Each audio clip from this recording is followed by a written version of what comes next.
మొన్న 13వ తారీఖు జరిగిన ఇన్సిడెంట్ తర్వాత నేను హాస్పిటల్లో 2-3 రోజులు ఉండటం జరిగింది. ఆ టైంలో కొంచెం అంటే మా ఇంటి దగ్గర ఎవరో అనుమానాస్పదంగా తిరగటం అలా అనిపించి కొంచెం అంటే వాళ్ళందరికీ ప్రాణహాని ఉందనే అనుమానం నాకు వచ్చింది. అందుకని మేము హైకోర్టుని ఆశ్రయించడం జరిగింది.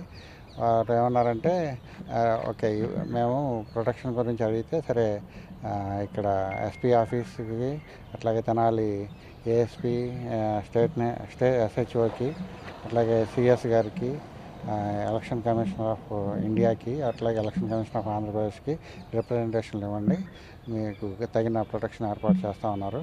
ఆ ఆదేశాలను అనుసరించి ఇక్కడ మేము మన గుంటూరు ఎస్పీ ఆఫీస్లో రిప్రజెంటేషన్ ఇవ్వడం జరిగింది. వారు సవినయంగా తీసుకున్నారు. వారు మాకు కావాల్సిన ప్రొటెక్షన్ ఏర్పాటు చేస్తూ ఉన్నారు. ప్రొటెక్షన్ మాకు వస్తుందని ఆశిస్తున్నాను.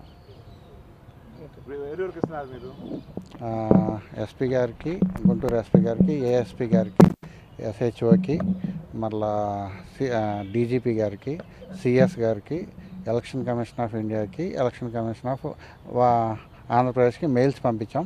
బట్ కలవడానికి ప్రయత్నిస్తాను. అదే ప్రొటెక్షన్ అనుమానాస్పదంగా ఇంటి దగ్గర జనాలు తిరుగుతూ ఉన్నట్టుగా అనిపించింది. సో ప్రాణహాని ఉందని నాకు వాళ్ళ అనుయాయుల వల్ల, ఎమ్మెల్యే గారి అనుచరుల వల్ల.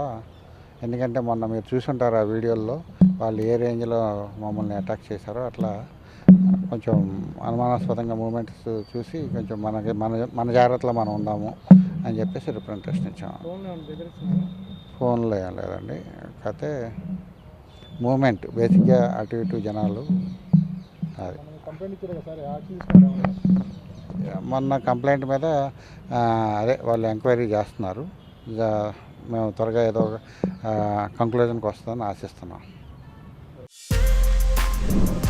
For more videos like this, subscribe Big TV channel.